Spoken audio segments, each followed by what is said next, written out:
स्वागत है आपका शेयर बाजार लाइव में। नमस्कार, मैं हूं दीपांशु भंडारी और 4 दिनों के लंबे वीकेंड के बाद अब ट्रेडिंग एक्शन के लिए हो जाइए तैयार। एक्शन तो भरपूर होने वाला है। बिल्कुल बिल्कुल। नमस्कार, आपके साथ मैं हूं नेहा और जैसे कि दीप कह रहे थे, एक्शन भरपूर है और सिर्फ हमारे मार्केट्स में नहीं, ग्लोबल मार्केट्स में भी भले ही थोड़े से ऊपर नीचे के संकेत हैं, लेकिन नजर तो रखनी है। तो जरा बताइए दीप, कौन कौन से ट्रिगर्स हैं जहां पर फोकस करके चलना है हमें? ढेरों ट्रिगर्स हैं। आज तो बहुत मुश्किल हुई कि सिर्फ 4 में हम बैलेंस आउट कर चुके, बट सारे ट्रिगर्स के बारे में बात करेंगे। जो बड़ी बात है इस समय, वहां पर आप रखिए नजर। और कच्चा तेल पिछले मंडे $100 के नीचे था, आज $113 के ऊपर है, तो बड़ा उछाल आते हुए दिखा है। रशिया और यूक्रेन की स्थिति भी एक बार फिर से बिगड़ती हुई दिखी है। रेस्ट्रिक्शंस की बात है, पाबंदियां हैं, प्रॉब्लम्स तो यहां पर आने ही वाली हैं। प्रॉब्लम्स यहीं से नहीं और भी आपको ज्यादा आती हुई दिखेंगी, क्योंकि एशिया के बाजारों में भारी गिरावट है। जापान का येन 20 साल के निचले स्तर पर है। डाउ फ्यूचर्स थर्सडे की गिरावट के बाद आज भी आपको सुस्त ही दिख रहे हैं। एचडीएफसी बैंक, यहां से कोई सहारा नहीं मिलेगा। पिछले हफ्ते की भारी गिरावट के बाद लग रहा है कि आज फिर से यहां पर कमजोरी हो सकती है। नतीजों ने किया है निराश, और यही नहीं, इन्फोसिस के नतीजे भी निराशाजनक ही रहे हैं। मार्जिन्स पर दबाव बनते हुए दिखा है। और अगर ये सब काफी नहीं था तो एक बार वर्ल्ड बैंक ने जो कहा है ये भी देख लीजिए। भारत का ग्रोथ अनुमान घटा दिया है 8 पॉइंट। वैसे तो अच्छा है, 8.7% से 8.8% है। बाकी दुनिया के हिसाब से देखें तो अभी भी अच्छी ग्रोथ है, बट परेशानियां बन रही हैं। तो नेहा, अच्छी तो सिचुएशन है नहीं, और नतीजों की हमने बात करनी है। करेक्ट। स्टॉक स्पेसिफिक एक्शन बाजार में होने वाला है, पर एक जो बात हम काफी टाइम से कह रहे हैं, तेल अगर ऊपर जाएगा तो बाजार पर इसका दबाव पड़ेगा अगर बड़ी मूव आएगी। और पिछले हफ्ते से अभी तक बड़ी मूव आई है। 13% का उछाल क्या चल रहा है तेल मार्केट में? That is very true. Because क्या है कि अभी देखिए, लगातार 2 हफ्तों में हमने देखा था कि कच्चा तेल है वो बैक टू बैक गिर रहा था। आपको याद होगा, ये पिछले हफ्ते भी जब हम बात कर रहे थे तो यही था कि भले ही आपकी सप्लाई को लेकर चिंताएं हो, लेकिन अगर डिमांड निकल कर नहीं आएगी तो फिर कच्चे तेल की कीमतों में प्रेशर देखने को मिलेगा। और हुबहू वही हुआ है। देखिए, सप्लाई कंसर्न्स अभी भी बरकरार है, लेकिन अब वापस से, वैसे चीन में तो कुछ क्लैरिटी कभी मिलती हुई दिखती नहीं है। पहले हमने ये सुना कि वहां पर फिर से पैंडेमिक की महामारी है, उस स्थिति की वजह से हमने देखा डिमांड के कंसर्न्स बन रहे थे। अभी भी जो 17 अप्रैल के नंबर्स निकल कर आए हैं, ऑलमोस्ट 24,000 नए केसेस निकल कर आए हैं। लेकिन वहां की जो एडमिनिस्ट्रेशन है वो कह रही है कि भाई बुधवार तक हम पूरा जोर लगा देंगे और कोशिश करेंगे कि नए केसेस नहीं हो। अब कैसे नहीं होंगे, वो क्या ऐसा तरीका अपनाएंगे, ये तो देखने वाली बात होगी। लेकिन अभी जो कच्चा तेल भागा है, पहला तो जो इमीडिएट जो पॉलिटिकल कंसर्न आया है वो लीबिया के एनओसी ने वहां फोर्स मेजोर डिक्लेयर कर दिया है। तो वहां पे जो एलिफेंट फील्ड, जिसे एल फील्ड के नाम से जाना जाता है, वहां पर सप्लाई बाधित हो गई है। और एक और मेजर पोर्ट है उनका, वहां से भी एक्सपोर्ट्स होते हुए नहीं दिखेंगे। तो ये दोनों जो एरियाज है, वहां पर ऑलमोस्ट 12 लाख बैरल प्रतिदिन के लिहाज से जो सप्लाई है बाधित हुई है। और ऑलमोस्ट 70-75 हजार बैरल प्रतिदिन कह रहे हैं कि सप्लाई बाधित हो सकती है अगर ये सिचुएशन ठीक ना। दूसरी जो सबसे बड़ी बात है दीप, वो ये है कि ईयू फेज्ड मैनर में अब वो बैन की तरफ बढ़ते दिख रहे हैं। मन तो बिल्कुल भी नहीं है, लेकिन अब करना पड़ेगा। जिस तरह का दबाव निकल कर आ रहा है, जिस तरह से यूक्रेन है वो लगातार तबाही की कगार पर है रशिया की वजह से, तो उनपे एक ऑब्लिगेशन बन गया है, पॉलिटिकल ऑब्लिगेशन। अब गैस पर तो वो नहीं कर सकते क्योंकि 40% उनकी आपूर्ति वहीं से होती है। तेल एक एरिया है कंसर्न, वहां पर भी 25% तेल, रशियन तेल पे वो पूरी तरह से निर्भर है। लेकिन अब अगर वहां से कोई भी एक क्लैरिटी मिलती दिख गई कि अब वो यहाँ बैन लगाएंगे, जैसे अमेरिका का बैन सैंक्शन लागू होगा, तब ये इसी कंसर्न में आप कह सकते हैं रिस्क प्रीमियम है, पॉलिटिकल रिस्क प्रीमियम, जिसका फायदा अब कच्चे तेल को मिल रहा है। एब्सोल्युटली। और परेशानी वाली बात हो रही है हमारे बाजारों के लिए। डॉलर भी मजबूत होते हुए दिख रहा है, तो इसका भी आपको इंपैक्ट आते हुए दिखेगा। आज से तो करेंसी बाजार भी 9 बजे ही खुलेंगे, तो वहीं से आप ज्यादा पहले इंपैक्ट हो जाएगा।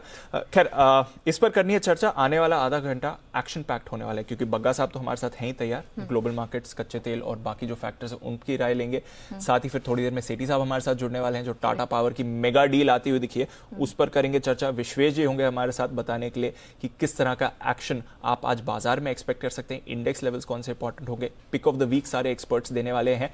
और क्योंकि नतीजों का सीजन शुरू हो गया, तो वरिंदर बंसल भी हमारे साथ जुड़ने वाले हैं रिजल्ट एक्सरे के लिए। तो आइए करते हैं शुरुआत सबसे पहले बग्गा साहब के साथ। सर, गुड मॉर्निंग, बहुत बहुत शुक्रिया आज सुबह हमारे साथ जुड़ने के लिए। हफ्ते की करते हैं शुरुआत। और जो पिछले मंडे को मूड माहौल थोड़ा सुधरते हुए दिख रहा था, रशिया ने थोड़ा बैक ऑफ कर लिया था, $100 के नीचे आ गया था तेल, थोड़ा कमोडिटीज का रिस्क प्रीमियम कम हो गया था, वो वापस काफी तेजी से बढ़कर आए। ऐसा क्या देख रहे हैं बाजार सर इस समय?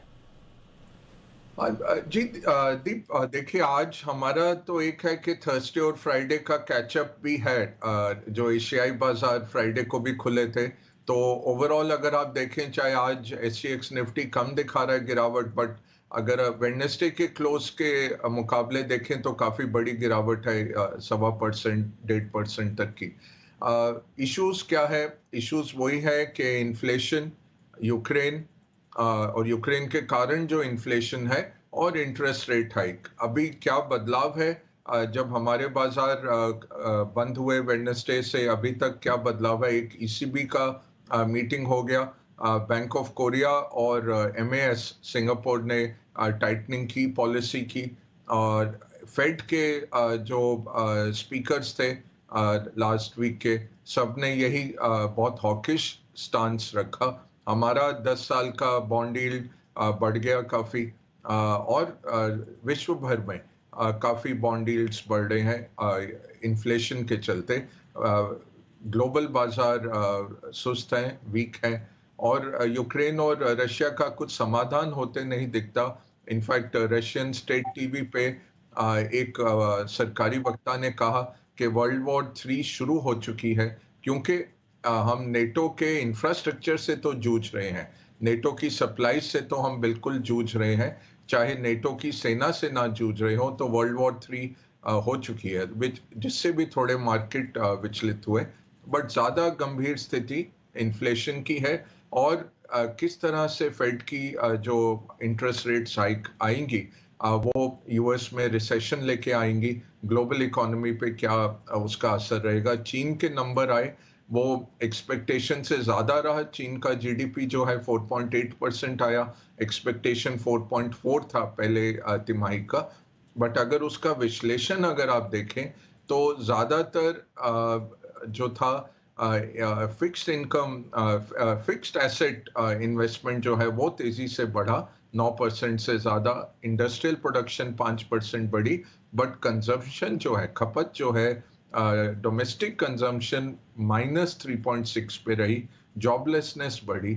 इससे भी मार्केट थोड़े से चिंता में आए कि चीन का अगर स्लो डाउन होता है, दुनिया की दूसरी बड़ी इकोनॉमी है, उससे क्या हमें दिख रहा है विश्व की इकोनॉमी के लिए।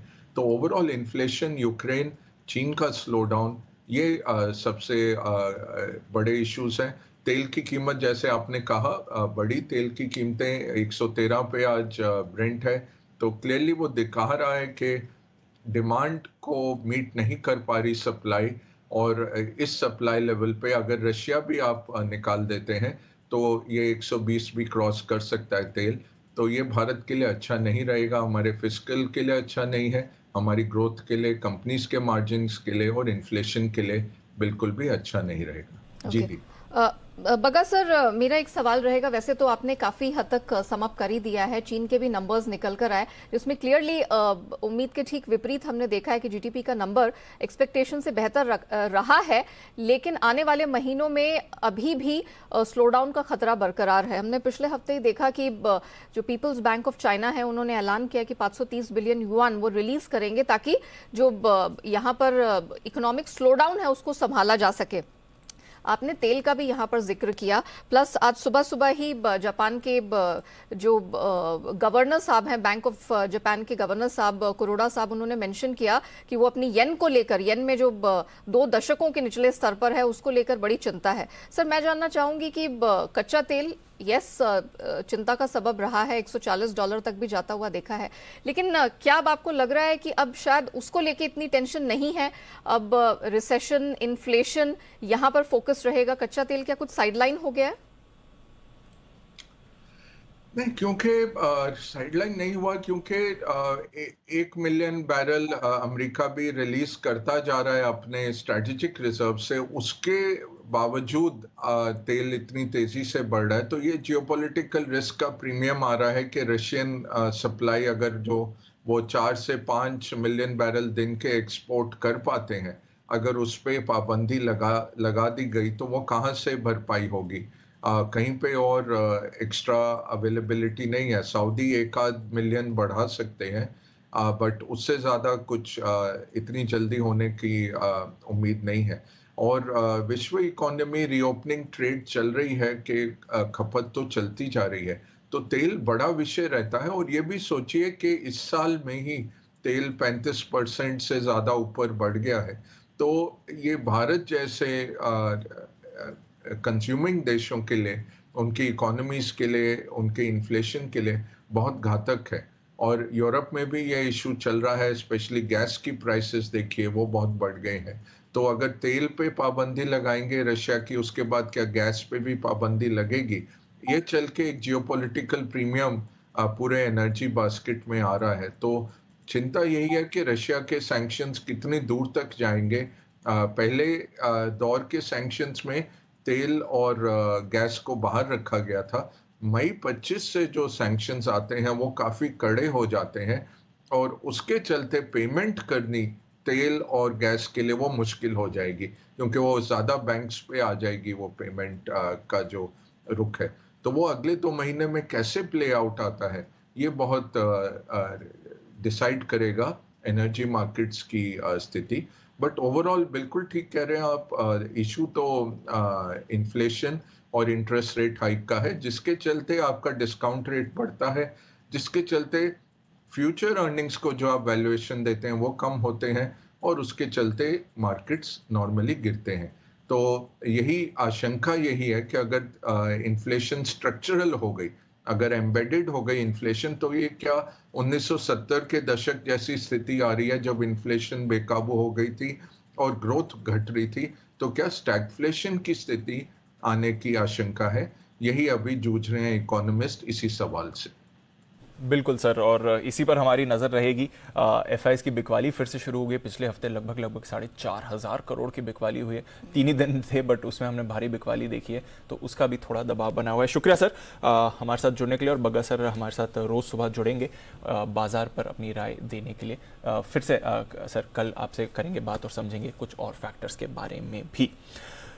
काफी सारी खबरें आई हैं ओवर द वीकेंड। नतीजे तो हैं ही, एचडीएफसी बैंक, इन्फोसिस, आईसीआईसीआई प्रू, 3 बड़े नतीजे थे। वरिंदर बंसल थोड़ी देर में हमारे साथ जुड़ने वाले हैं इन नतीजों पर बात करने के लिए। रिजल्ट एक्सरे वापस आ गया है, पर उससे पहले जो एक बड़ी खबर आई थी और जी बिजनेस की खबर पर लगी है मुहर, वो है टाटा पावर को लेकर।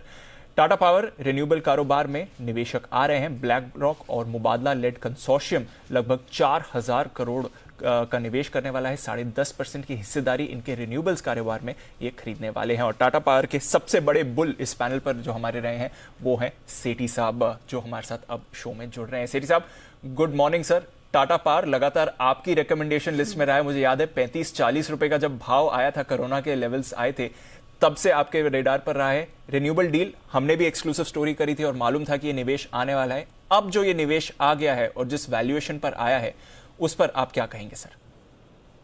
Good morning Deepanshu, good morning Neha. बिल्कुल, टाटा पावर पे मैं बहुत ही निचले स्तर से बुलिश रहा हूं, और बार बार लगातार कई बार इस स्टॉक को ओरिजिनली 30-40 के लेवल से रिकमेंड करने के बाद 125-150 हर लेवल पर रिकमेंड किया, और बहुत अच्छे रिटर्न्स पिछले साल 1.5 साल में इस स्टॉक ने दिए हैं।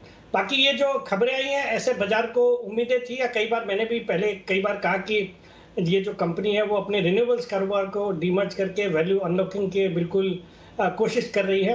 तो ये जो निवेश है डेफिनेटली बड़ा पॉजिटिव है। 4,000 करोड़ का निवेश है, ब्लैक रॉक और मुबादला मिलकर करने वाले हैं, जो कि वैल्यूएशन से के लिहाज से देखें तो renewables business, Tata power renewables को करीबन 34-35 हज़ार करोड़ की वैल्यूएशन मिलती है। तो डेफिनेटली एक बड़ा पॉजिटिव है, और मुझे लगता है आने वाले दिनों में भी और इस तरह के इन्वेस्टमेंट्स एक्सपेक्ट करने चाहिए इसमें। और दूसरा, जैसे हम मान भी रहे हैं, हो सकता है इसको डीमर्ज करके आईपीओ भी आ जावे या और वैल्यू अनलॉकिंग हुए, तो दैट इज अ पॉसिबिलिटी। बाकी अब बहुत ही एग्रेसिव हो गया है टाटा ग्रुप आजकल। हमने थोड़े दिन पहले टाटा मोटर्स में देखा, उनके जो ईवी सेगमेंट है वहाँ पे एक निवेश आया 3750 करोड़ का, 7,500 करोड़ का कमिटमेंट था। फिर आज हम जब बात कर रहे हैं तो टाटा स्टील ने अपने स्टॉक स्प्लिट की बातें करी है, टाटा पावर में भी ये निवेश आ रहा है, और टाटा पावर ने तो इंडिकेशंस भी दिए हैं कि जो आज इनकी कैपेसिटी है 5 गीगावाट की जो रिन्यूएबल एनर्जी की, वो बढ़ा के आने वाले 5 साल में 20 गीगावाट तक कर सकते हैं। तो डेफिनेटली एक बड़ा पॉजिटिव है। और आज चूंकि बाजार 200-225 पॉइंट नीचे खुल सकते हैं, इस निफ्टी जिस तर्ज पे दिखा रहा है, हमको 2 दिन के क्यूज को ट्रैक करना है। तो मुझे लगता है अगर ये स्टॉक नीचे लेवल्स पे मिले तो डेफिनेटली खरीदारी करने का मौका होगा। And I am bullish on the stock from here on. मुझे लगता है यहाँ से अच्छे अपसाइड आने वाले 6-9 महीने में बिल्कुल इस स्टॉक में यहाँ से भी और अच्छे अपसाइड देखने को मिलेगा। सर आप आगे का टारगेट सजेस्ट करेंगे? आपने कहा कि थोड़ा सा डिप डाउन दिखेगा, खरीद की रिकमेंडेशन है, आपने कहा कि थोड़ा 6-9 महीने रुकना पड़ेगा, तो कोई टारगेट रखेंगे?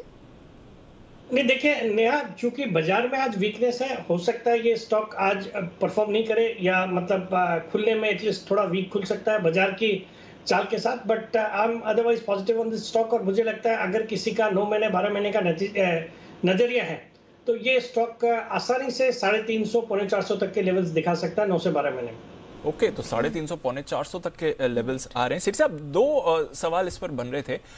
एक तो जो वैल्यूएशन को लेकर सवाल उठाया ना, कई लोग कह रहे हैं कि अच्छी वैल्यूएशन पर आया है, बट काफी सारी रिपोर्ट्स ये भी कह रही हैं कि शायद उतनी अट्रैक्टिव वैल्यूएशन नहीं है जितना शायद बाजार ने अनुमान लगाया था। 34,000 करोड़ की वैल्यूएशन लगाई है, डेट के साथ ईवी लगभग 50,000 करोड़ की आ रही है, बट कुछ रिपोर्ट्स कह रही थी कि शायद 40 से 45,000 करोड़ की वैल्यूएशन हो सकती है। उस पर आपका क्या कहना है? और क्योंकि ये सारे के सारे जो कैपिटल आ रही है ये ग्रोथ के लिए इस्तेमाल होगी, तो जो 15,000 करोड़ की रिन्यूएबल्स की डेट है उसके मैनेजमेंट को लेकर कुछ राय है आपकी या कुछ व्यू? नहीं डेफिनेटली, एक तो देखिए जहां तक वैल्यूएशन का सवाल है सबका अपना अपना परसेप्शन है। बस आज के माहौल में मुझे लगता है ये जो वैल्यूएशन है एक रीजनेबल वैल्यूएशन पे ये जो डील हुई है वो हुई है और बाजार को इसको पॉजिटिवली ही रिएक्ट करना चाहिए इस पे। और जहां तक आपका दूसरा सवाल था कि जो फंड्स आएंगे वो डेट रिडक्शन में काम नहीं आएंगे, ग्रोथ कैपिटल रहेगी, डेफिनेटली है। बट मुझे लगता है जैसे मैं कह भी रहा था कि आने वाले दिनों में इस तरह की और कोई डील हो सकती है या फिर आईपीओ भी आ सकता है टाटा पावर रिन्यूएबल्स का डीमर्ज होके। तो मुझे लगता है डेट को एड्रेस करने की पूरी कोशिश है पूरे ग्रुप में, हर कंपनी में चंद्रशेखरन जी ने ये स्टेप लिया है। तो टाटा पावर में भी सीरियसली इस चीज को परसू करेंगे। बट हाल फिलहाल तो ये जो कैपिटल आ रही है इससे डेट रिडक्शन नहीं होगा, न तो जो पेरेंट कंपनी टाटा पावर में या फिर टाटा पावर रिन्यूएबल में। बट मुझे लगता है ओवर कोर्स ऑफ टाइम ये भी होगा और उनके रडार पे है डेट रिडक्शन करना। सो आई एम पॉजिटिव और मुझे लगता है आने वाले दिनों में they will find out ways to reduce debt. Okay सीटी सर, आप ऑल्दो इसमें अभी बातचीत तो नहीं हुई है, लेकिन गोइंग फॉरवर्ड आईपीओ की कोई एक्सपेक्टेशन आपकी क्या सोच है? नहीं, मैं तो ये मानता हूं कि ये कारोबार को डीमर्ज करके हो सकता है इसका आईपीओ आए। बाजार में कई बार बीच में अटकलें भी थी कि ये टाटा पावर रिन्यूएबल्स को डीमर्ज करेंगे और आईपीओ करेंगे, बिकॉज आज की डेट में रिन्यूएबल जो फोकस्ड पावर स्टॉक्स है उनकी वैल्यूएशंस बहुत ही ज्यादा अच्छी है। तो उसका एक फायदा मिलेगा, जो निवेशक है उनको भी मिलेगा, प्रोमोटर्स को भी मिलेगा। तो मुझे लगता है कि they must be thinking on these lines and we could see this happening. तो आगे जाकर आईपीओ की भी संभावना है। फिलहाल तो मैनेजमेंट ने कॉल ने कहा था कि इस समय कोई प्लान नहीं है, बट आगे डेफिनेटली यहां पर प्लान बन सकता है। सर टाटा ग्रुप के साथ ही रखेंगे क्योंकि टाटा स्टील की भी खबर आई है out of the blue. Stock split की खबर कहां से आ गई सर टाटा स्टील में, कैसे समझें इसे? नहीं जी, यही सरप्राइजिंग था कि एक तो नतीजे के साथ ये जो टाटा स्टील ने स्टॉक स्प्लिट का अनाउंसमेंट किया। देखिए with in the metal space one of the most undervalued stock है। स्टील में हमने देखा जबरदस्त डिमांड है, जबरदस्त प्राइसेस में इजाफा हुआ है और कंपनी भी ऑलमोस्ट अब डेट फ्री होने की कगार पे है। तो मुझे लगता है वैल्यूएशंस को इससे इम्पेटस मिलेगा। जब स्टॉक स्प्लिट होता है तो बाकी बैलेंस शीट में कोई चेंजेस नहीं होते हैं, बट लिक्विडिटी सर्टनली बढ़ती है और जो रिटेल निवेशक है जो आज सपोज 1300-1400 के लेवल्स पे एंट्री नहीं करना चाहते या उनको ज्यादा लगता है, वो अगर ये स्टॉक सपोज 1 का 5 पे स्प्लिट होता है और अगर 250 के आसपास ये स्टॉक आ जाता है या 300 के आसपास मिलने लगता है तो वो एक अट्रैक्टिव लगने लगता है लोगों को। तो उस लिहाज से मुझे लगता है इसका एक पॉजिटिव इम्पैक्ट होना चाहिए। और वैसे भी metal stocks are in the sweet spot, वहां से जो नतीजे भी इस तिमाही में आने हैं मुझे लगता है अच्छे आने चाहिए। और बाकी भी जिस तरीके से मेटल स्टॉक्स परफॉर्म कर रहे हैं या इस सेक्टर में जो मोमेंटम बना हुआ है, तो आज के खराब बाजार में भी मुझे नहीं लगता इतना ज्यादा इनमें नेगेटिव कुछ देखने को मिलेगा। टाटा स्टील तो मुझे लगता है पॉजिटिव रहना चाहिए स्टॉक स्प्लिट की खबरों के हिसाब से, बट बाकी भी जो मेटल सेक्टर है वो सेविंग ग्रेस हो सकता है आज के बाजार में। सिटी सर, आपने मेटल स्पेस को एक स्वीट स्पॉट में रहने की बात कही। मैं थोड़ा कमोडिटी पर्सपेक्टिव से आ रही हूँ क्योंकि अंतर्राष्ट्रीय बाजार में हम देख रहे हैं मेटल्स को अच्छा खासा सपोर्ट मिला हुआ है, गिवन द फैक्ट कि अब पोस्ट कोविड डिमांड निकल कर आ रही है और इन्वेंट्रीज जो हैं वो ऑलमोस्ट मल्टी डिकेड लोज पर हैं।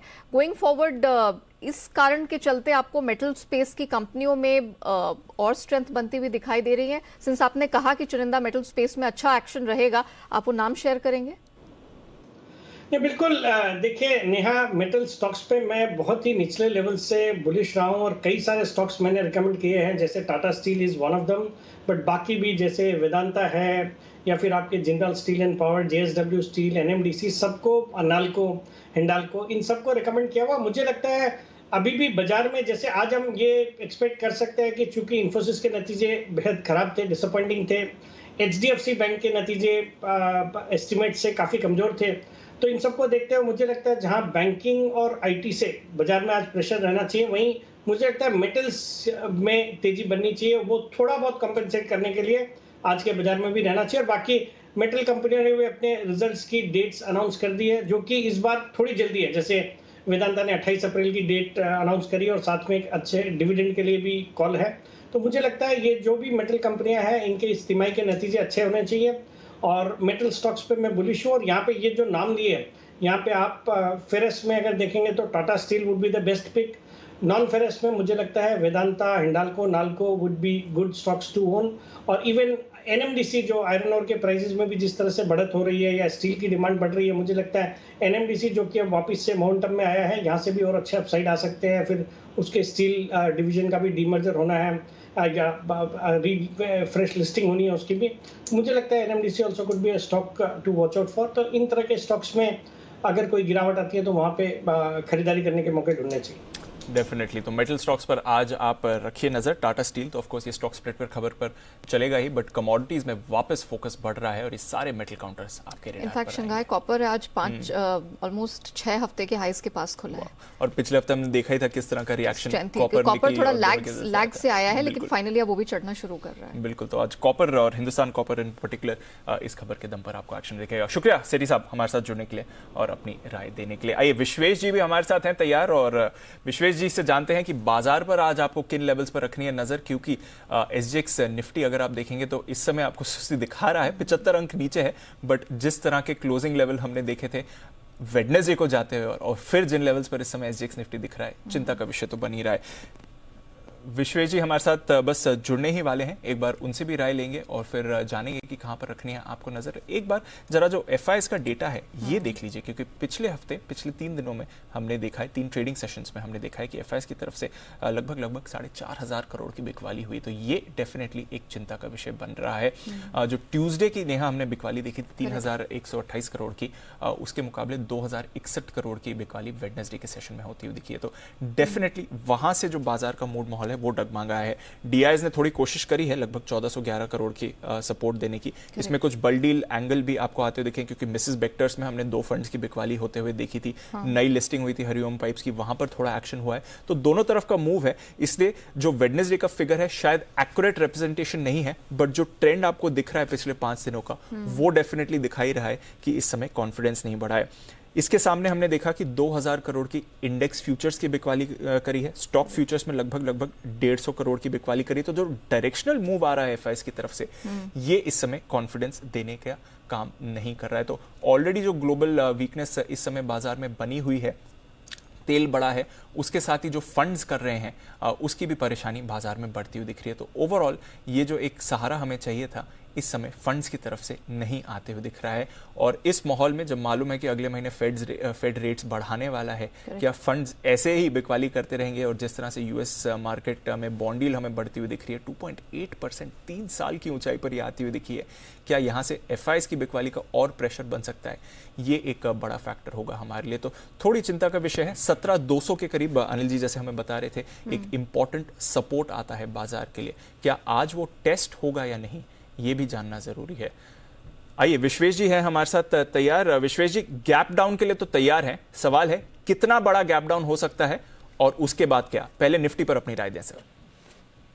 Good morning Deepanshu. देखिए मुझे ऐसा लग रहा है कि ओवरऑल मार्केट में ये समझना जरूरी होगा कि आरबीआई की ये पॉलिसी में गवर्नर जी ने जो रेट्स नहीं बढ़ाया वो एक सॉर्ट ऑफ ब्लेसिंग भी कह सकते हैं, लेकिन मुझे लगता है कि मोर और less bond market was expecting this. तो हमारा इन्फ्लेशन 5.7% है और उन्होंने ऑलरेडी एस्टिमेट जो है वो बढ़ा दिया फ्रॉम 4.5%, और $100 के आसपास का हमारा ऑयल है। तो मुझे लगता है कि रियल इंटरेस्ट रेट जो है वो आइडियली जीरो होना चाहिए, मतलब इन्फ्लेशन माइनस इंटरेस्ट रेट।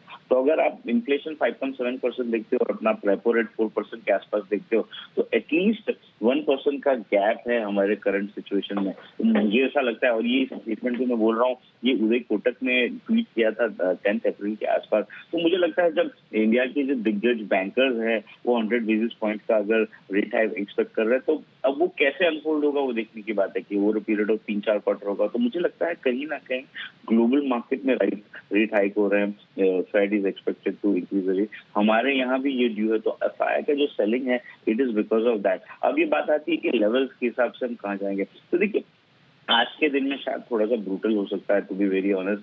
14,475 का क्लोज था, और अभी अगर एसडीएक्स का लेवल देखते हैं तो एटलीस्ट हमें 200 पॉइंट्स के नीचे लग रहा है। मुझे लगता है निफ्टी का एक अहम सपोर्ट है 17,200 के आसपास, दीपांशु, और 17,200 इसलिए इम्पोर्टेंट हो जाता है क्योंकि वहां पे अच्छी पुट राइटिंग है, but at the same time 17,200 एक टेक्निकल लेवल भी है। लेकिन अगर आप 17,500 के नीचे खोलते हो, 17,500 के खोल में ऑलमोस्ट 16.5 लाख शेयर का ओपन इंटरेस्ट है ऑन 21 अप्रैल एक्सपायरी, तो मुझे लगता है वहां अनवाइंडिंग होगी, और उस अनवाइंडिंग के चलते हम और कितना नीचे जाएंगे वो देखना होगा। लेकिन मुझे लगता है 17,200 which is a very very critical level, हम वहां पे पहला सपोर्ट ले सकते हैं जहां तक निफ्टी की बात है। तो 17,200 का एक इंपॉर्टेंट सपोर्ट आएगा। अपसाइड पर कोई रेंज एक्सपेक्ट कर रहे हैं? गैप डाउन के बाद क्या लेवल्स इंपॉर्टेंट हो जाएंगे both as resistance and support? 17,200 support आ गया, गैप डाउन के बाद रेजिस्टेंस कहां पर आती है विश्वेश जी? देखिए एक चीज समझिए दीपांशु की ओवरऑल 17,450 मतलब ये लास्ट 3-4 ट्रेडिंग सेशन का lower end of the range है। तो अगर हम नीचे खुलते हैं और 17,200 के बाद अगर हम रिवर्स करते हैं तो फॉर अस टू कॉल कि ये शायद आज का डाउन मूव खत्म हो गया, मुझे लगता है 450 के ऊपर आना जरूरी होगा। अदरवाइज हम ऐसा मानेंगे कि शॉर्ट टर्म में जो ट्रेंड है वो थोड़ा सा नीचे है और 17,200 भी शायद टूट सकता है। बट ओवरऑल मैं दीपांशु ये कहूंगा कि मोर देन दैट जो इम्पोर्टेंट चीज होगी आज के सेशन में देखना होगा कि ऑप्शंस के डेटा कैसे शेप अप होते हैं। मतलब अगर 17,200 के फुट में हम अनवाइंडिंग देखते हैं और तो मुझे लगता है प्रॉब्लम होगा। लेकिन अगर मॉर्निंग में खुलने के बाद अगर फुट राइटिंग शुरू होती है और एक्सेसिव कॉल राइटिंग नहीं होती है देन वी कैन से शायद सेकंड हाफ में हम रिकवरी भी एक्सपेक्ट कर सकते हैं। बट मेरा ओवरऑल ऐसा मानना है कि इन्फी का जिस हिसाब से एट्रिशन रेशियो रहा है और जिस हिसाब से एचडीएफसी बैंक के भी डिसअपॉइंटमेंट रिजल्ट रहे, मुझे लगता है it is going to be very difficult for the Nifty to यहाँ से ऊपर जाने का मुंह। लेकिन वो मोर और लेस 17,450 के ऊपर आए तो हम ऐसा कर सकते हैं कि शायद अब हम वापस ऊपर जा सकते हैं। ओके, तो 17,200 एक अहम सपोर्ट का काम करेगा, 17,450 वो एक लेवल होगा जो अपसाइड में विश्वेश को लगता है बतौर रेजिस्टेंस काम करेगा, उसके ऊपर एक कन्विक्शन आएगा खरीद का। तो उस लिहाज से बैंक निफ्टी विश्वेश वहां पर क्या आपका कन्विक्शन निफ्टी के मुकाबले बेहतर बन रहा है? इफ यस और इफ नो रेंज क्या होगी? देखिए एक चीज समझने की नहीं है कि बैंक निफ्टी में एचडीएफसी बैंक का जो मर्जर है उसके न्यूज के बाद में हमने एचडीएफसी बैंक में और एचडीएफसी जो लाइफ मतलब अपना हाउसिंग है उन दोनों में सेलिंग देखी है। अब ये जो सेलिंग है ये टू लार्ज एक्सटेंट एब्जॉर्ब हो चुकी है बिकॉज एक्सिस एंड कोटक और आईसीआईसी 3 मैनेज कर रहे थे। अब मुझे लगता है कि with disappointing set of number from HDFC bank आज के दिन में अगर 37,200 हम ब्रेक करते हैं देन मुझे लगता है बैंक निफ्टी में अगला जो सपोर्ट है वो 36,500 के आसपास है। और ऑप्शंस का डेटा भी अगर देखा जाए बैंक निफ्टी का नया तो एक चीज समझनी होगी कि bank Nifty was a out performing index comparatively because IT already under perform कर रहा था और कहीं ना कहीं बैंक निफ्टी में एचडीएफसी बैंक के सपोर्ट के बावजूद बैंक निफ्टी हेल्ड आउट था। लेकिन आज 37,000 के फुट में अगर हम देखते हैं ओवर इंटरेस्ट तो मुझे लगता है 6.5 लाख के आसपास है। तो लिटमस टेस्ट जो मार्केट के लिए आज के दिन में होने वाला है वो ये होने वाला है कि क्या बैंक निफ्टी 37,000 वोल्ट करता है। तो अगर बैंक निफ्टी 37,000 वोल्ट करता है देन वी कैन रीजनेबली से कि यहाँ से शायद हम टर्न करें। अदरवाइज मुझे लगता है बैंक निफ्टी 36,600 36,500 को टेस्ट कर सकता है। तो मुझे ये लगता है जो विकास जी ने कहा, सिटी साहब ने कहा, मैं उससे सहमति रखता हूँ कि अगर आईटी और बैंक्स वीक होते हैं, तो metal should be the sector to watch. Even I am also upbeat on the metal. और जहां तक कॉपर का बात है, I was listening to you, और मुझे पर्सनली ऐसा लगता है कि हिंदुस्तान कॉपर, जिंदाल स्टील, वेदांता, ये जो 2-3 स्टॉक है, इन पर नजर रखनी चाहिए। But having said it, the 37,000 would be the first support, then probably 36,500 is what I'm looking on Bank Nifty. तो 37,000 ये पहला लेवल है और फिर 36,500 यानी कि यहाँ से लगभग 1000 पॉइंट की रेंज बनती है। पहला सपोर्ट लगभग 450 पॉइंट नीचे आएगा। विश्वेश जी हमारे साथ जुड़े हुए हैं, थोड़ी देर में हमारे सारे बाकी के एक्सपर्ट्स भी होंगे और पिक ऑफ द वीक भी लेंगे। पर आइए उससे पहले बता देते हैं आपको आज के खबरों वाले शेयर्स, कई सारे खबरों वाले शेयर्स हैं, नतीजों का भी विश्लेषण करना है वरिंदर बंसल के साथ। और उससे पहले कुशल, वरुण और साथी अरमान हमारे साथ तैयार हैं खबरों वाले शेयर्स के लिए, और आशीष बताने वाले हैं आज की कुछ दमदार ब्रोकरेज रिपोर्ट्स। कुशल, आपसे करते हैं शुरुआत। गुड मॉर्निंग, बताएं आज के ट्रिगर्स और कुछ और नतीजे खबरें कौन सी हैं? Good morning Deepanshu. सबसे पहले आप देखिए माइंडट्री के नंबर्स आते हुए दिखेंगे पोस्ट मार्केट, साथ ही जुबिलेंट फूड मार्केट क्लोजिंग के बाद आप यहां पर जिसको जो इनके क्लोजिंग प्राइस से एफएनओ में जो प्राइस एडजस्टमेंट होगा वहां पर नजर रखनी है। साथ ही करेंसी मार्केट जो है सुबह 9 बजे खुलते हुए नजर आएंगे। वित्त मंत्री निर्मला सीतारमण जी जो है आज स्प्रिंग मीटिंग अटेंड करेंगी IMF और वर्ल्ड बैंक की US में। साथ ही ईस्टर के मौके पर आप देखिए 16 देशों में यहाँ पर हॉलीडे है, तो यहाँ पर हांगकांग, यूनाइटेड किंगडम यानी कि ब्रिटेन, जर्मनी और फ्रांस के बाजार बंद रहेंगे। साथ ही आप देखिए भारत में WPI के आंकड़े भी आते हुए नजर आएंगे मार्च महीने के, तो यहाँ पर फोकस रहेगा। तो ये कुछ अहम ट्रिगर्स हैं। पर कैश मार्केट से 2 नंबर्स भी आते हुए दिखे हैं, जिसमें आलोक इंडस्ट्रीज मिले जुले नंबर्स देखने को मिल रहे हैं। मार्जिन 10.4% से घटकर 7.7% पर। साथ ही कंपनी की आय में 37% का उछाल आया 2011 करोड़ पर। साथ में अगर आप देखें तो ओरिएंटेड होटल्स यहाँ पर नंबर्स अच्छे आते हुए दिख रहे हैं। मार्जिन 11.5% से बढ़कर लगभग 17.5%, और कंपनी की आय में भी 24% की ग्रोथ होकर 66 करोड़ पर कंपनी की आय भी आती हुई दिखी है। और 4.5 करोड़ का घाटा था पिछली बारी, इस बारी 1.5 करोड़ के मुनाफे में ये तब्दील होता हुआ दिखा है। तो ये है आपके लिए कुछ नतीजे। वरुण, मॉर्निंग, बताएं आप कौन सी खबरें लेकर आए हैं? गुड मॉर्निंग दीप। तो सबसे पहले टेक्सटाइल कंपनीज यहाँ पे आज आपको खास नजर रखनी है, क्योंकि PLI स्कीम के तहत टेक्सटाइल मंत्रालय जो है उन्होंने करीब 61 कंपनियों का चयन कर लिया है। 19,700 करोड़ के आसपास का निवेश जो है वो आ सकता है। तो इसके चलते टेक्सटाइल कंपनीज आपके फोकस में रहना चाहिए। खबर और एक है टेक्सटाइल कंपनीज के लिए कि सरकार ने कॉटन से इम्पोर्ट ड्यूटी जो है वो हटा दी है। 30 सितंबर तक की जो इम्पोर्ट ड्यूटी है वो हटाई गई है। तो 2 खबरें हैं टेक्सटाइल स्पेस के लिए। वहीं एग्री, फर्टिलाइजर, 2 व्हीलर, ट्रैक्टर, इन स्टॉक्स को अपनी नज़र पर रखेगा, क्योंकि इस साल जो मानसून है वो सामान्य रहने का अनुमान लगाया गया है। IMD की तरफ से बयान आया है कि 99% के आसपास बारिश जो है वो रहने की इस बार उम्मीद है। कोल इंडिया, यहाँ कैबिनेट ने फैसला लिया है कि कोल माइन जो कि अब किसी काम की नहीं रही है, उनके लैंड जो है उनको किसी और काम के लिए दिया जा सकता है। लैंड कोयला और ऊर्जा संबंधित इंफ्रा प्रोजेक्ट्स के लिए भी जो है वो इस्तेमाल किया जा सकता है। तो इसका इम्पैक्ट जो है आपको कोल इंडिया पर देखने मिलेगा। साथ ही साथ काफ़ी सारी स्टील कंपनीज, पावर कंपनीज है जिनके पास लैंड पड़ा है जो कि कोयले के यूज़ में नहीं आ रहा, वहाँ पे भी आपको नजर रखनी है। IGL गुजरात गैस पे नजर रखेगा, क्योंकि CNG PNG के दाम बढ़ाए गए हैं। IGL द्वारा PNG के दाम 4.25 रुपये प्रति SCM, CNG के दाम 2.5 रुपये प्रति किलो, और गुजरात गैस CNG के दाम करीब 2 रुपये 60 पैसे प्रति किलो और PNG के दाम 2 रुपये 64 प्रति SCM के आसपास बढ़ाए गए हैं। तो अक्रॉस बोर्ड जो है CNG कंपनियां जो है या फिर गैस कंपनियां जो दाम बढ़ा रही है। और अंबुजा सीमेंट पे नजर रखेगा, क्योंकि ब्लूमबर्ग के हवाले से खबर आई है कि होलसिम जो है अपने हिस्से बिक्री के विचार कर रहा है। हालांकि बातचीत अभी शुरुआती दौर में है, फैसला जो है वो पक्का अभी नहीं हुआ है, लेकिन कहीं ना कहीं ये खबर जो है वो मार्केट में लगातार आ रही है, उसके चलते यहाँ पे आपको नजर रखनी है।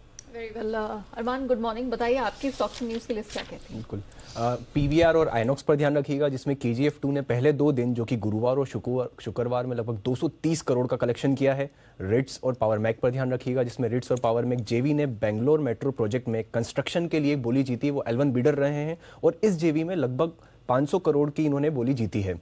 लुपिन पर ध्यान रखिएगा, जिसमें US FDA से एक दवा की उनको मंजूरी मिली है, और ये दवा का जो प्रोडक्शन है वो कंपनी अपने लुपिन के गोवा फैसिलिटी में बनाएगी। एल्कम लैबोरेटरीज पर ध्यान रखिएगा, जिसमें US FDA ने तलोजा के बायो इक्विवेलेंस सेंटर की जांच की है और उसमें फॉर्म 483 इशू नहीं किया गया है। जुबिलेंट इंग्रीविया पर ध्यान रखिएगा, जिसमें कंपनी की स्पेशलिटी केमिकल सेगमेंट के अंतर्गत उनको 270 करोड़ का ऑर्डर मिला है, और कंपनी को यह कंस्ट्रक्शन इसका कंस्ट्रक्ट करना है, इसको लगभग 3 साल के अंदर इसको ऑर्डर को फुल करना है। M&M पर ध्यान रखिएगा, जिसमें गाड़ियों के दाम लगभग 2.5% बढ़ाए गए हैं और वो 10,000 से लेकर 63,000 तक ये एक्स शोरूम दाम पर ये बढ़े हैं। मारुति सुजुकी पर ध्यान रखिएगा, जिसमें कंपनी के चेयरमैन ने ये बयान दिया है कि अगर सभी कारों में 6 बैग अगर अनिवार्य कर दी जाए तो जो छोटी कार्स हैं उनकी कॉस्ट पर ज़्यादा फर्क दिख सकता है, उससे डिमांड पर असर पड़ेगा। ओके, चलिए कुशल, अब आपकी बारी है। जरा बताइए कि खबरों के दम पर और कौन से स्टॉक्स हैं जिन पर नजर रखनी और एक्शन दिखेगा। बिल्कुल नेहा, 4 दिन के लंबे वीकेंड के बाद काफ़ी सारी खबरें आती हुई दिखी हैं, जिसमें सूची में और जो खबरें जोड़ रही हैं उसमें बॉश लिमिटेड पर ध्यान रखिए। यहाँ पर AWS के साथ इन्होंने करार किया है और इसके तहत बॉश जो है वो लॉजिस्टिक्स प्लेटफॉर्म को तैयार करेगा और उसको ऑपरेट भी करेगा। और AWS क्लाउड्स ऑफरिंग और साथ ही जो अपनी उनकी एक्सपर्टीज़ है इस सिनेरियो में वो ये देते हुए नजर आएंगे। तो डिजिटल लॉजिस्टिक्स सेवा जो है इस करार के तहत शुरू की जाएगी पहले 3 देशों में। साथ ही इन्फोएज यहाँ पर ऑल्टरनेट इन्वेस्टमेंट्स फंड्स की 3 स्कीम में 1300 करोड़ रुपए के निवेश ये करते हुए नजर आएंगे। इनफैक्ट इनकी जो सब्सिडियरी है स्मार्ट वेब इंटरनेट सर्विसेज, वही इन सभी स्कीम्स के स्पॉन्सरर है। और यही नहीं, आप देखिए ये मटेरियल रिलेटेड पार्टी ट्रांजैक्शन है, इसके अंतर्गत ही ये निवेश किया जाएगा। और जैसा कि कंपनी की हमेशा से स्ट्रैटेजी रही है कि अलग अलग जो स्टार्टअप्स हैं या अलग अलग कंपनियां हैं उसमें निवेश कर आगे चलकर शेयर होल्डर्स के लिए वैल्यू क्रिएशन करने के लिए मीडियम टू लॉन्ग टर्म के लिए यहाँ पर ये फंड जो है इन्होंने सेपरेट किया है। और 3 में से 2 स्कीम्स को ऑलरेडी सेबी से अप्रूवल मिलता हुआ दिख चुका है। ब्लू डार्ट, यहाँ पर खबरें आ रही हैं कि ई कॉमर्स लॉजिस्टिक्स कंपनियां जैसे कि डिलीवरी, ई कॉम एक्सप्रेस 20, ये जितनी भी कंपनियां हैं इन्होंने 35 से 40% जो है यहाँ पर दामों की बढ़ोतरी की है। तो ऑनलाइन लॉजिस्टिक्स कंपनियां जो है यहाँ पर फोकस में रहेंगी और साथ ही जो लिस्टेड प्लेयर्स हैं उस पर भी आपको फोकस रखना है। पॉलीकैब, रूबी मिल्स जैसी कंपनियां फोकस में है, क्योंकि कंपनी ने, पॉलीकैब ने मुंबई में के दादर इलाके में करीबन 202 करोड़ में ऑफिस के लिए यह जगह खरीदी है। तो डेफिनेटली यहाँ पर भी ये फोकस में रहेगा। LIC, कुछ खबरें ऐसी आ रही है कि सरकार ने फेमा रूल्स अमेंड किए हैं, जिसके अंतर्गत FDI निवेश LIC में करीबन 20% की जो मंजूरी है वो मिलती हुई दिख रही है। और अंत में एक GST से जुड़ी हुई खबर है, जिसमें GST काउंसिल जो है अपनी अगली मीटिंग में ऐसा हो सकता है कि ये प्रस्ताव जो है 5% की GST के स्लैब का वो हटाते हुए नजर आए और यहाँ पर कुछ एक गुड्स पर GST 3% और कुछ एक पर 8% पर ये वापस से लौटते हुए नजर आ सकते हैं। ओके, चलिए अब वरुण की तरफ बढ़ते हैं। वरुण, कुछ बड़ी बल्क डील्स हमने होते हुए दिखी है, एक लंबी छुट्टी के बाद आ रहे हैं, तो जरा बताइए कि आपकी लिस्ट में कौन कौन सी कंपनीज है जहां और अच्छी खासी बल्क डील्स दिखी है। बेक्टर्स फूड, आपको याद होगा पिछले ट्रेडिंग सेशन में काफ़ी बड़े सौदे हुए थे। यहाँ पे जिसने बेचा है वो है GW क्रॉन PT, करीब 47.13 लाख शेयर्स बेचे हैं। लीनस प्राइवेट लिमिटेड, इन्होंने बेचा है। SBI म्यूचुअल फंड ने हालांकि खरीदा है 33 lakh shares. Unify blend fund ने भी करीब 4 लाख शेयर्स खरीदे हैं। तो इस तरह के जो बायर्स है और सेलर्स है उनके नाम सामने निकल के आ रहे हैं। हरिओम पाइप्स, हाल ही की लिस्टेड कंपनी, नमूरा सिंगापुर लगातार बेच रहा है, 3.5 लाख शेयर्स यहाँ बेचे हैं। सोसाइटी जनरल ने बेचा है और इलारा इंडिया ने भी करीब 2-2 लाख शेयर्स बेचे हैं। स्प्रिंग वेंचर्स ने 2 लाख शेयर्स खरीदे हैं और नीरज रजनीकांत इन्वेस्टर, उन्होंने भी करीब 1.43 लाख शेयर्स खरीदे हैं। अब रैमको सीमेंट, यहाँ पे LIC ने हिस्सा बढ़ा दिया इस कंपनी में। 2021 सितंबर से लेके 12 अप्रैल 2022 के बीच में 2% के आसपास की हिस्सेदारी जो है LIC ने खरीदी है। अब हिस्सा जो है 5% बढ़ के 7% हो गया है। और CAC, यहाँ पे HDFC म्यूचुअल फंड ने 11 अप्रैल को बिकवाली की है, करीब 4,40,000 शेयर्स जो है वो बेचे हैं। हिस्सेदारी 7.1% से घटकर मामूली 7.07% हो गई है। ओके, तो ये है आपके लिए ढेरों स्टॉक्स जहां पर एक्शन हुआ है, बल्क डील्स भी हुई हैं। आइए ब्रोकरेजेस क्या कह रही हैं इतने सारे नतीजे, इतने सारे खबरों पर, जानते हैं FIR में।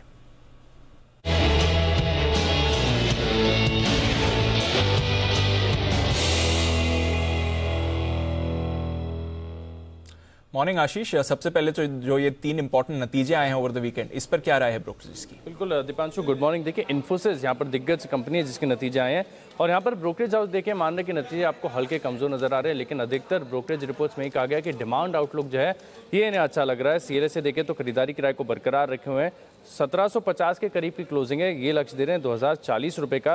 वहीं क्रेडिट स्विस अगर आप देखें तो आउट परफॉर्म की रेटिंग को बरकरार रखे हुए, लेकिन लक्ष्य इन्होंने जो है वो घटाया है, 2350 से घटाकर 2050 रुपये कर दिया है। और मॉर्गन स्टैनली देखें तो यहाँ उन्होंने जो है ओवरवेट की रेटिंग को बरकरार रखा, लक्ष्य घटाया 2050 से घटाकर 1970 कर दिया है। गोल्डमैन की रिपोर्ट जो है वो खास है क्योंकि यहाँ पर खरीदारी की राय दे रहे हैं और लक्ष्य इन्होंने भी घटाया 2180 से घटाकर 2060 रुपये कर दिया है और ये मान रहे हैं कि नतीजों के बाद स्टॉक में जो है आपको एक थोड़ा सा नेगेटिव रिएक्शन देखने को मिल सकता है, लेकिन कोई भी गिरावट जो है आपको खरीदारी का मौका दे रही है। मान रहे हैं कि बाइंग अपॉर्चुनिटी है जिसके चलते यहाँ पर नजर रखिएगा। नोमिरा भी देखें तो खरीदारी किराए को बरकरार रखे हुए हैं और लक्ष्य 2160 से घटाकर 2050 रुपये कर दिया है।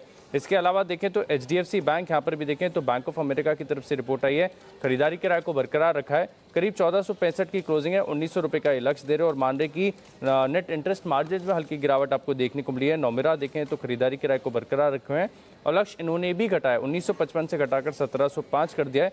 मैक्वारी ने आउट परफॉर्म की रेटिंग को बरकरार रखा है 2005 रुपये के लक्ष्य के लिए। ब्रोकरेज हाउस में सबसे ज़्यादा बुलिश जो है HDFC बैंक पर मैक्वारी नजर आ रहे हैं। इसके अलावा ICICI प्रू यहाँ पर भी नतीजों का असर देखने को मिलेगा। CLSA की तरफ से रिपोर्ट आई है, खरीदारी किराए को बरकरार रखा है 660 के लक्ष्य के लिए, 540 की क्लोजिंग है और ये मान रहे धीरे धीरे जो बेस है अब वो फेवरेबल होते जा रहा है और मार्जिन परफॉर्मेंस के लिहाज से देखें तो FY22 काफ़ी बढ़िया रहा है। मॉर्गन स्टैनली ने ओवरवेट की रेटिंग को बरकरार रखा है 650 रुपये के लक्ष्य के लिए। इसके अलावा अगर आप देखें तो क्रेडिट स्विस ये स्टॉक के ऊपर जो है काफ़ी बेरिश नजर आ रहे हैं क्योंकि अंडर परफॉर्म की रेटिंग को बरकरार रखा और लक्ष्य घटाया, हालांकि लक्ष्य ज़्यादा नहीं घटाया, 520 से घटाकर 500 कर दिया और जैसे कि मैंने आपको बताया कि 540 के करीब की जो है क्लोजिंग है। ओके आशीष, आपने ये तो बता दिया कि जिन कंपनियों के नतीजे आए उन पर ब्रोकरेज रिपोर्ट क्या कहती है, लेकिन और कौन सी कंपनीज है जिस पर ब्रोकरेज रिपोर्ट जारी की गई है? देखिए टाटा पावर है, यहाँ पर खबर भी आई है, इसके बाद CLSA की तरफ से रिपोर्ट आई है, बिकवाली किराए को बरकरार रखा है, लक्ष्य बढ़ाकर 212 कर दिया। हालांकि क्लोजिंग अगर आप देखें तो 273 के स्टॉक में ऑलरेडी बड़ा रनअप आ चुका है और ये मान रहे कि इस डील के बाद जो डीलिवरेजिंग होगी इससे इन्होंने EPS के अनुमान में करीब 3 से लेकर 5% की जो है बढ़ोतरी की है। लेकिन मॉर्गन स्टैनली की रिपोर्ट देखिए यहाँ पर रेटिंग को जो है डाउनग्रेड कर दिया है, इक्वल वेट से घटाकर अभी अंडर वेट की रेटिंग दे रहे हैं, लेकिन जो लक्ष्य है वो इन्होंने एडजस्ट किया 228 से बढ़ाकर 244 कर दिया है, लेकिन बढ़ाने के बाद भी करंट मार्केट प्राइस से नीचे 273 की क्लोजिंग है और ये मानने की टाटा पावर के मुकाबले अगर आप देखें तो इन्हें जो है NTPC ज़्यादा नजर आ रहा है, जिसके चलते NTPC पर भी इन्होंने एक रिपोर्ट निकाली है और यहाँ पर ओवरवेट की रेटिंग को बरकरार रखा है और लक्ष्य में देखें तो काफ़ी बढ़िया बढ़ोतरी की है। NTPC में आज आपको तेजी भी देखने को मिल सकती है, 150 से लक्ष्य को बढ़ाकर 186 कर दिया है, 154 की क्लोजिंग है और ये मान रहे हैं इनका जो रिन्यूएबल कारोबार है पूरा अगर आप देखें तो केवल 12 टाइम्स के मल्टीपल पर मिल रहा है ये, तो वैल्यूएशन यहाँ पर इन्हें आकर्षक नजर आ रहे हैं। और फिलहाल के लिए जो है आखिरी रिपोर्ट है DLF पर, CLSA की तरफ से रिपोर्ट आई है जहाँ पर आउट परफॉर्म की रेटिंग को बरकरार रखा है, 390 की क्लोजिंग है, 450 का लक्ष्य दे रहे हैं और ये मान रहे हैं कि NCR मार्केट में देखें तो DLF सबसे स्ट्रॉन्ग प्लेयर है जिसके चलते स्टॉक के ऊपर बुलिश है। ओके, तो कई सारी रिपोर्ट्स हैं, ढेरों खबरें हैं, इन पर लेनी है हमारी एक्सपर्ट्स की चर्चा की राय। आइए करते हैं उनका स्वागत पिक ऑफ द वीक के साथ।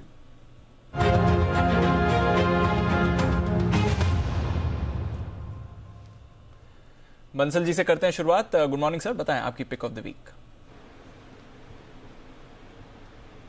Good morning Deepanshu, good morning Neha. देखिए दीपांशु, इस समय निफ्टी को नहीं देखना चाहिए, निफ्टी तो एक अलग मूव में करेक्शन के अंदर जा रहा है। अगर सेक्टोरली देखना है, जैसे विश्वेश ने बोला मेटल स्टॉक्स अच्छे लगते हैं तो मेटल्स को हम कंटिन्यूसली रिकमेंड कर ही रहे हैं, बट एक सेक्टर जिसको इग्नोर नहीं करना चाहिए वो है CPSE जो इंडेक्स है उसके जो पार्ट्स हैं, क्योंकि CPSE इंडेक्स अगर आप देखें तो ओनली 3.5% अवे है from life time high, uncharted territory में उड़ने की तैयारी कर रहा है, तो CPSE के स्टॉक्स की तरफ देखना चाहिए। और वहीं से मैं स्टॉक निकाल के लाया हूं, मेरा स्टॉक है NTPC है मेरा पिक ऑफ द वीक 150, 150 का स्टॉप लॉस है, 163 पहला टारगेट है, 169 दूसरा टारगेट है और NTPC पे खरीदारी की राय है। वेरी वेल, तो NTPC पर recommendation pick of the week Rakesh ji की तरफ से, बंसल सर की तरफ से निकल कर आ रही है। सिमी जी गुड मॉर्निंग, बहुत स्वागत है। आप बताइए आपकी पिक ऑफ द वीक कौन सी होगी? Very good morning Neha, very good morning Deepanshu. मेरा पिक ऑफ द वीक होगा BF यूटिलिटीज। फ्राइडे नहीं, वेडनेसडे का सेशन में बहुत अच्छा ब्रेकआउट देखने को मिला था। मुझे लगता है कि ये ब्रेकआउट, ये जो चार्ट में जो स्ट्रेंथ पैदा हुआ है वो मेंटेन्ड होगा, तो BF यूटिलिटी को खरीद कर चलने का सलाह होगा। BF यूटिलिटी का स्टॉप लॉस होगा 374, पहला टारगेट होगा 424, दूसरा टारगेट होगा 444। ये स्टॉक मुझे लगता है कि पूरा वीक परफॉर्म कर सकता है। स्टॉक में मेरा निजी निवेश है, तो ये डिस्क्लेमर था। और BF यूटिलिटी मेरे तरफ से pick of the week. Okay, तो BF यूटिलिटीज इस पर भी रखिए नजर। अमरीश सर, मॉर्निंग, आपकी pick of the week. Good morning Deep, good morning Neha. Pick of the week है आईटीसी। ये अभी काफी बड़ा हो चुका है ब्रांडेड फूड सेगमेंट में और एक्सपैंड भी कर रहा है इन पर्सनल प्रोडक्ट पोर्टफोलियो जैसे सोप, शैम्पू, डिओड्रेंट्स और इनफैक्ट सिगरेट डिवीजन जो है that is a major source of revenue, continues to be major revenue, करीब 80% मार्केट शेयर में और 14% ग्रोथ भी दिखाया लास्ट क्वार्टर। एफएमसीजी ग्रो कर रहा है करीब 11%, which is better than industry average. Hotel sector is back in demand, occupancy levels फिर से I mean it's become quite high, pre Covid level पहुंच गया है। पेपर में भी देख रहे हैं कि डिमांड एंड प्राइसेस दोनों बढ़ रहे हैं। One of the best agri plays in India जिनका रीच है to the grass root levels. Stock चल नहीं रहा था बिकॉज लोग ईएसटी पे ब्लेम कर रहे थे, परंतु अभी सिगरेट को छोड़ के every other area I think EST performance is superlative. और अभी जो मोमेंटम बिल्ड किया है लास्ट 1.5-2 महीने में, मुझे लगता है कि ये कंटिन्यू करेगा क्योंकि वीक हैंड्स जो है वो निकल गए हैं। करीब 1.25 लाख रिटेल इन्वेस्टर्स ने बेचा है। It is now into strong hands. Expected EPS for FY24 मेरा करीब 15 रुपया का है and even giving it 25x। Long term में 375 का टारगेट बनता है, पर in the short term for the week मुझे लगता है कि जो 295 का target should be achievable. Okay, 295 का टारगेट फॉर द वीक नजर आ रहा है, लेकिन लंबी अवधि में 375 वाले का सर को जाता हुआ दिख रहा है। हिमांशु गुप्ता हमारे साथ जुड़ चुके हैं। हिमांशु, गुड मॉर्निंग, बताइए आपकी पिक ऑफ द वीक कौन सी होगी? Good morning to you Neha ji, good morning Deep, good morning to the entire panel. देखिए, मेरी जो पिक ऑफ द वीक है वो एक कैश सेगमेंट का स्टॉक है और स्टॉक का नाम है जिंदल वर्ल्ड वाइड। मेरा ऐसा मानना है कि इस बाजार में कैश स्टॉक्स में और रिलेटिवली अगर हम देखें रिलेटिवली टेक्सटाइल से जुड़े स्टॉक्स में लगातार एक जबरदस्त खरीदारी देखने को मिली है। और इस स्टॉक का जिस तरह से चार्ट फॉर्मेशन है और जिस तरह से पिछले कुछ समय से लगातार एक पूरे सेक्टर में आउट परफॉर्मेंस ये स्टॉक दिखाता हुआ आ रहा है, मेरा मानना है कि ये स्टॉक यहाँ से इस हफ्ते में और अच्छी तेजी दिखा सकता है। पिछले कुछ दिनों में हमने एक नया अनाउंसमेंट देखा, लगभग 60-61 कंपनीज को PLI स्कीम्स के लिए गवर्नमेंट ने आइडेंटिफाई किया है। 19,000 करोड़ का इन्वेस्टमेंट इस सेक्टर में आता हुआ नजर आ सकता है और साथ ही साथ कस्टम में जो इंपोर्ट ड्यूटी को भी जो हटाया गया है वो एक्सटेंड होती हुई नजर आई है, वो भी स्टॉक्स और इस सेक्टर के लिए पॉजिटिव है। तो मेरा मानना है कि ये इस सेक्टर की जिंदल वर्ल्ड वाइड एक बहुत ही अच्छी पिक है, एक अच्छी परफॉर्मेंस दिखाते हुए आई है। Leading brands Spencer's, marks and Spencer's, H&M, Oliver जैसे ब्रांड्स के लिए काम करती है। अपैरल्स, बेसिकली टेक्सटाइल्स और लेदर से जुड़े कारोबार में ये कंपनी है। मुझे लगता है कि यहाँ पर इस स्टॉक में इस हफ्ते में एक बड़ा मूव आते हुए नजर आ सकता है। 375 और 390 रुपए के दो टारगेट्स के लिए जिंदल वर्ल्ड वाइड मेरी तरफ से pick of the day, pick of the week माफ कीजिएगा, खरीदारी की सलाह रहेगी। 300 रुपए के नीचे का एक क्लोजिंग बेसिस पर स्टॉप लॉस लगाकर चलने की सलाह है। ओके, जिंदल वर्ल्ड वाइड पर करें खरीदारी। Sumit ji, morning, pick of the week बताएं sir. Good morning Deepanshu, good morning Deepanshu. मेरे को लग रहा है कि मार्केट्स के अंदर थोड़ा सा प्रॉफिट बुकिंग, थोड़ा सा गिरावट देखने को मिल सकता है। तो एक स्टॉक मेरे रडार पे जो आया है वो है वीक स्टॉक और ये स्टॉक के अंदर करेक्शन देखने को मिलनी चाहिए। हीरो मोटोकॉर्प के अंदर यहाँ से गिरावट देखने को मिल सकती है। 2275, 2280 के आसपास हीरो मोटोकॉर्प में बिकवाली करके चलने का सलाह रहेगा। 2310 का इसके अंदर स्टॉप लॉस लगाना है। 2310, 2315 ऊपर में रेजिस्टेंस है और जैसे ही नीचे के अंदर ये 2250 का लेवल तोड़ेगा तो नीचे के अंदर फिर 2225 रुपए से लेके 2200 रुपए तक के लेवल हीरो मोटोकॉर्प के अंदर देखने को मिल सकते हैं। तो हीरो मोटोकॉर्प के अंदर बिकवाली करें, 2310 का स्टॉप लॉस लगाएं, 2225 से 2200 रुपए तक के लेवल 1 से 2 दिनों के अंदर हीरो मोटोकॉर्प के अंदर देखने को मिलने चाहिए। Okay, point taken. Hero MotoCorp पे है फोकस और पिक ऑफ द वीक वो रही है सुमित जी की। कुणाल सरावगी जी भी हमारे साथ है। Kunal ji, good morning sir, बताइए आपकी pick of the week. Good morning Neha, good morning Deepanshu. खरीदारी की राय है नेहा और आज पिक ऑफ द वीक में चार्ट कॉर्नर होता हुआ दिख रहा है। मेरी और राकेश जी की राय सेम है, तो मेरी खरीदारी की राय भी एनटीपीसी पर है, जहां एक बड़ा जबरदस्त ब्रेकआउट चार्ट पर आता हुआ दिख रहा है और बाजार का मूड माहौल खराब है, लेकिन ये स्टॉक ऐसा है जो कि आमतौर पर बाजार से बहुत ज्यादा प्रभावित नहीं होता। तो मान लीजिए आज शुरुआती गिरावट में नीचे मिल जाए तो और भी बेहतर है। 149 के आसपास स्टॉप लॉस रखें तो मुझे लगता है पूरे वीक का टारगेट 168, 169 का होगा। तो एक बड़ी तेजी के लिए तैयार हो रहा है एनटीपीसी। खरीदारी की राय। टाटा पावर डील के बाद ऑफ कोर्स एनटीपीसी फोकस में आएगा ही। इनका भी बहुत बड़ा रिन्यूएबल कारोबार है, देखते हैं बाजार उसको क्या वैल्यूएशन देता है। विश्वेश जी ऑलरेडी हैं ही हमारे साथ, बाजार पर अपनी राय दे चुके हैं। विश्वेश जी, पिक ऑफ द वीक के लिए कौन सा स्टॉक पसंद है? देखिए दीपांशु, मुझे लगता है कि लास्ट वीक में शुगर स्टॉक्स में अच्छा मूवमेंट आया था और उसी सेक्टर से स्टॉक है Praj industries. Ethanol story is very well known और जिस हिसाब से स्टॉक में प्राइस वॉल्यूम मोमेंटम है, मुझे लगता है स्टॉक ये वीक में शायद 500 के लेवल को टेस्ट कर सकता है। तो यहाँ पे ख़रीदारी की राय है। मुझे लगता है अगर थोड़ा डिप आता है 410 तक का तो ख़रीदना चाहिए। 400 के नीचे का स्टॉप लॉस रखना होगा और ये वीक में मुझे लगता है 475 और 500 ये दो टारगेट हम एक्सपेक्ट कर सकते हैं प्राज इंडस्ट्रीज में। ओके, तो प्राज इंडस्ट्रीज, इस पर आपको करनी है खरीदारी। पर जो 3 बड़े नतीजे आए हैं ओवर द वीकेंड, स्पेशली किस तरह से रिएक्ट करेगा एचडीएफसी बैंक, कैसा रहेगा इन्फोसिस पर रिएक्शन, रिजल्ट एक्सरे इस सीजन में पहली बार स्वागत करते हैं वरिंदर बंसल का।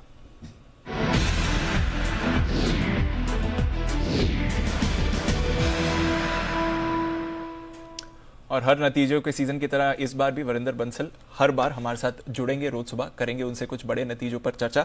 वरिंदर, 3 बड़े नतीजे आए हैं ओवर द वीकेंड, बताएं आपकी क्या एनालिसिस है इसके बारे में।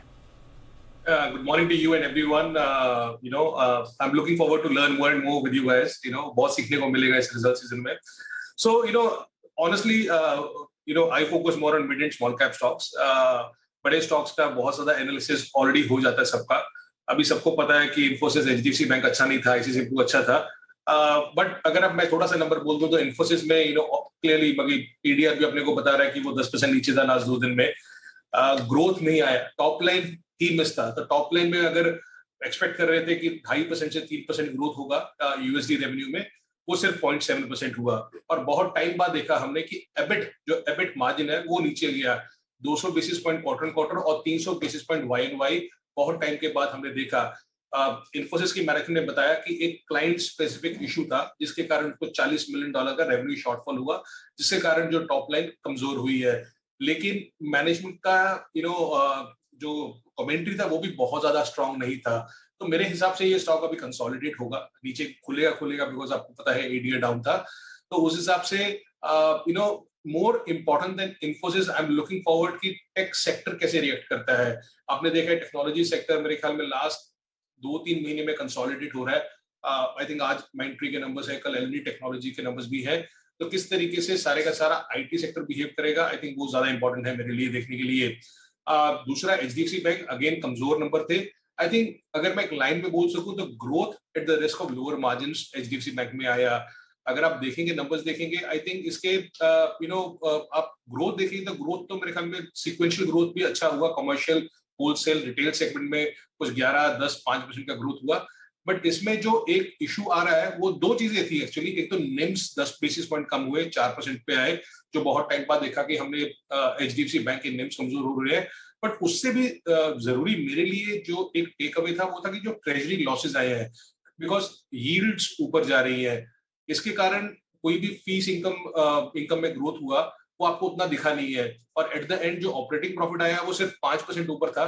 मेरे ख्याल में बहुत टाइम के बाद मैंने देखा है कि एचडीएफसी बैंक का जो ऑपरेटिंग प्रॉफिट है वो सिर्फ 5% ग्रो किया बिकॉज ऑफ दिस। बट इसमें ना सबसे जरूरी चीज देखने वाली क्या है कि अगर आपके ट्रेजरी लॉसेस हो रहे हैं बिकॉज यील्ड्स ऊपर जा रहे हैं, तो ये सिर्फ एचडीएफसी बैंक को हिट नहीं करेगा। I think more important than looking at HDFC bankers number, Deepanshu, is more important to understand कि बैंकिंग सेक्टर में कैसे हो सकता है। आई थिंक हम सब जानते हैं कि ये यील्ड्स है अगले 2, 3, 4 क्वार्टर और बढ़ेगी। और बहुत सारे बैंक जो है वो ट्रेजरी बुक पे, बहुत बड़ी ट्रेजरी बुक पे बैठे हैं। तो आपको जो लॉसेस हैं, ट्रेजरी लॉसेस हैं, वो सिर्फ एचडीएफसी बैंक में नहीं, बहुत सारे और बैंक्स में भी दिखेंगे। बट अगर आपका ग्रोथ आता है तो वो थोड़ा सा नलीफाई फिर भी कर सकता है ट्रेजरी लॉसेस को। तो आगे जाके चाहे वो पब्लिक सेक्टर बैंक है चाहे वो प्राइवेट सेक्टर बैंक है, तो आपको ये ध्यान में रखना है कि वो ट्रेजरी लॉसेस वाला जो पॉइंट है वो सिर्फ एचडीएफसी बैंक में नहीं आया है, वो आगे जाके और भी बैंक्स में आ सकता है। तो उसका थोड़ा ध्यान रखिए, because a lot of people are bullish on banks, but I think ये ट्रेजरी लॉसेस सिर्फ एक क्वार्टर का नहीं है। ये आगे जाके अगर यील्ड्स बढ़ती जाती है, जैसे कि हमने देखा यूएस में यील्ड्स बढ़ रही है, तो ये इम्पैक्ट इंडियन बैंक्स को करेगा आगे जाके। So that is one point जो मैं एज अ टेक अवे ले रहा हूँ एचडीएफसी बैंक से। आईसीआईसीआई प्रू के नंबर, जैसे मैंने बोला, प्रीमियम 4% ऊपर था YoY, लोग सोच रहे थे नीचे आएगा। Value of new business margin बहुत टाइम के बाद देखा हमने 30% के आसपास आया, कंपेयर टू 23% जो था YoY, 26% था क्वार्टर। लोग एक्सपेक्ट कर रहे थे 27% आएगा। अच्छा स्टॉक है, बहुत महंगा स्टॉक नहीं है। आई थिंक 2.2 टाइम्स पे ट्रेड करता है स्टॉक। तो ICICI Pru I think was much better compared with the results. But as I said, Infosys and HDFC already, because जिस तरीके से ADRs, Infosys का ADR रेट कर चुका है, HDFC बैंक का करेगा शायद, but HDFC बैंक का, because HDFC बैंक का रिजल्ट सैटरडे को आया था तो उसका मालूम नहीं है, आफ्टर आवर्स में ऊपर ही था ADR सेशन में। बट HDFC बैंक तो क्या है ना, मर्जर के बाद ऑलरेडी दीपांशु वो 10-12% या 15% गिर चुका है ऑलरेडी। सो ऐसा लगता है कि किसी को मालूम था कि हाँ रिजल्ट्स खराब आएंगे, तो मर्जर के बाद ऑलरेडी उसमें उतना प्रॉफिट बुकिंग आ चुका है। I think technology will be weak today. Banks keep an eye on the treasury book. ICICI Pru was better than what people expected. Understood. तो ये है आपके लिए 3 बड़े नतीजों का विश्लेषण, क्योंकि ऑलरेडी एचडीएफसी बैंक करेक्ट हो चुका है, तो आज कितना रिएक्शन दिखाएगा ये इंपॉर्टेंट रहेगा। बहुत बहुत शुक्रिया वरिंदर हमारे साथ जुड़ने के लिए। पहला रिजल्ट एक्सरे इस सीजन का, बट ऑफ कोर्स पूरे सीजन वरिंदर हमारे साथ जुड़े ही रहेंगे। आइए इसी बात पर करते हैं शुरुआत फर्स्ट ट्रेड की हेडलाइंस के साथ।